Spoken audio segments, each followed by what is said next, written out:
એક વેબ સિરીઝમાં એક ડાયલોગ છે કે પૈસાથી ખુશી ખરીદી શકાતી નથી, પણ સાચી વાત તો એ છે કે જે લોકો પાસે પૈસા નથી એ જ આવું કહેતા હોય છે. અને આ વેબ સિરીઝનો ડાયલોગ જ્યારે રિયલ લાઈફમાં લોકો મગજમાં ઘુસાડી દે અને પછી પૈસા માટે કંઈ પણ કરવા માટે તૈયાર થઈ જાય અને પછી શું થાય એનું એક જીવંત ઉદાહરણ આપવું છે. સુરતનો એક કેસ, યોગ ગુરુ પ્રદીપ, જે તમે સારી રીતના ઓળખો છો કે કેવી રીતના નોટો છાપવાનું એને શરૂ કર્યું, પણ એ નોટો છાપવા પાછળનું કારણ શું મળ્યું? તો કારણ એ મળ્યું કે વેબ સિરીઝ જોઈને એને નકલી નોટો છાપવાનું શરૂઆત કરી. નમસ્કાર, આપની સાથે હું છું પાયલ.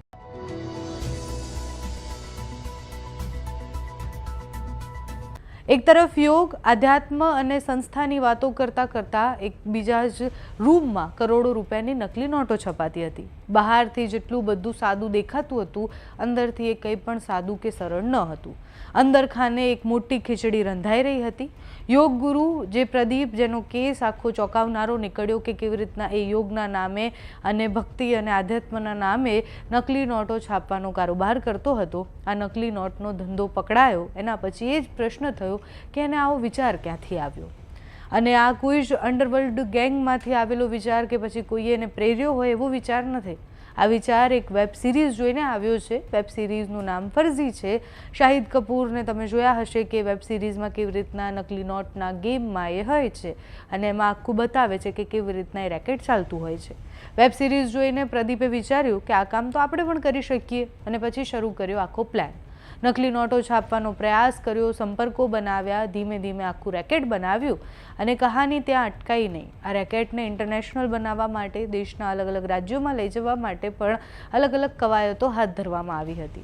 એક ડાયલોગથી શરૂ થયેલો વિચાર કઈ રીતના ક્રાઇમ બની ગયો અને એક વેબ સિરીઝથી માણસના મગજ ઉપર કેવી અસર પડી અને એને ઉદાહરણ લઈને શું કર્યું એનું ઉદાહરણ આપણી સામે જ છે.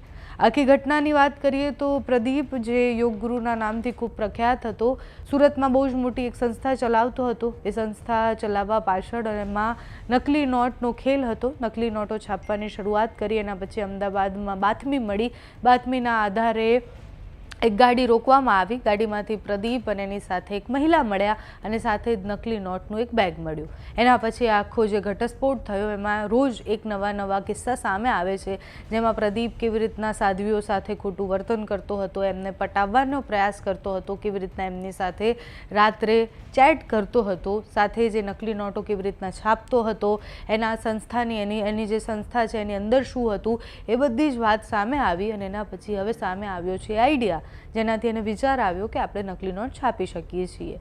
તમારું આ વિષય પર શું માનવું છે અમને કમેન્ટ્સમાં જણાવજો. અત્યારે આ વિડીયોમાં બસ આટલું જ. જો તમે અમને યુટ્યુબ પર જોઈ રહ્યા હોય તો સબસ્ક્રાઈબ કરજો, ફેસબુક પર જોઈ રહ્યા હોય તો ફોલો કરજો, અમારા વિડીયોને લાઇક અને શેર કરજો.